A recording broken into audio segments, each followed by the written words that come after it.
আশ্চর্য, পরম সব করছে কেন বলতো? তোমরা আগে চিঠিটা পড়ো না। টিয়া, চিঠিটা পড়তো, কি লিখেছে? এটা বৌদি ভাইকে চিঠিটা দিয়েছে, বৌদি ভাই পড়ুক। এনে ধর। জবাব, আমি সিঙ্গাপুর যাইনি, কলকাতাতেই আছি।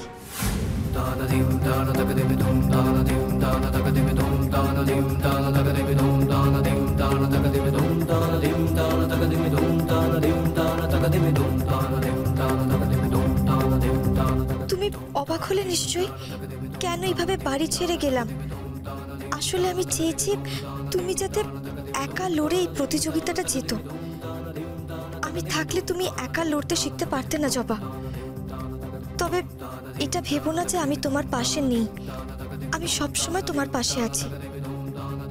শুধু তুমি আমাকে দেখতে পাচ্ছ না। তোমার জন্য আমার সমস্ত শুভেচ্ছা রইল।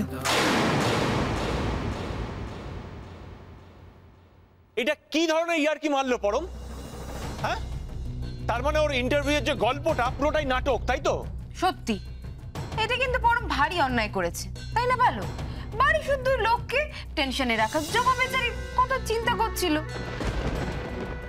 সচ্চি মুচ্চি দিদি, তুমি পারো বটে। মানে মেল যেটা আমাকে করেছিল সেটাও তার মানে মিথ্যে? মানে ওর ফোনটা সুইচ অফ করে চাংড়ামো করছে ও? আশ্চর্য। সত্যি পরম এটা একেবারেই ঠিক করেনি। পরম কোথায় আছে কিছুই তো জানি না। জানলে না আমি নিজে গিয়ে ওর কান ধরে নিয়ে আসতাম।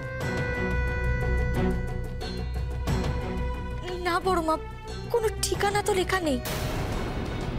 না, আমার মনে হয় কি বলতো, ছোটদা ভাই না ফাইনালের দিনকে দেখবে ঠিক চলে এসেছে বৌদি ভাইকে সারপ্রাইজ দেওয়ার জন্য। হ্যাঁ, সেটা অবশ্য ঠিক। অজ্ঞাতবাসে আর কতদিন থাকবে? না না, ব্যাপারটা এত সহজ নয়। আর একটু হলেই তো আমরা থানা পুলিশ করছিলাম। তারপরে যখন বেরোতো যে পরম নিজে নিজেকে গাপ করেছে, তখন পুলিশ কি আমাদের ছেড়ে দিত? আমাদের এসে তুলোধনা করতো। সঞ্জয় একদম ঠিক সময় চিঠিটা পাঠিয়েছে, আর আমার তীরটাও লেগেছে মুখ্যম নিশানায়। নেই জবা, এবার নিশ্চিন্ত হলি তো? এই বাবা, কত কিছু না ভেবে ফেলেছিলি তুই। দেখ, আমারও না কেমন একটা অদ্ভুত লাগছে। ছোটদা ভাই তো কখনো কোনোদিন এরকম করেনি। না না, তোমার ছোটদা ভাইয়ের এই কাজটা প্রথম নয়। এরকম কাজ ও আগে অনেকবার করেছে।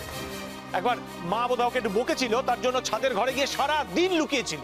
আর মা তো একেবারে কেঁদে কেটে একসা। তারপর ফিরে এসে ছেলের কি কান্না। এবার ফিরুক, এমন পিঠটি দেব না। তবে বৌঠান,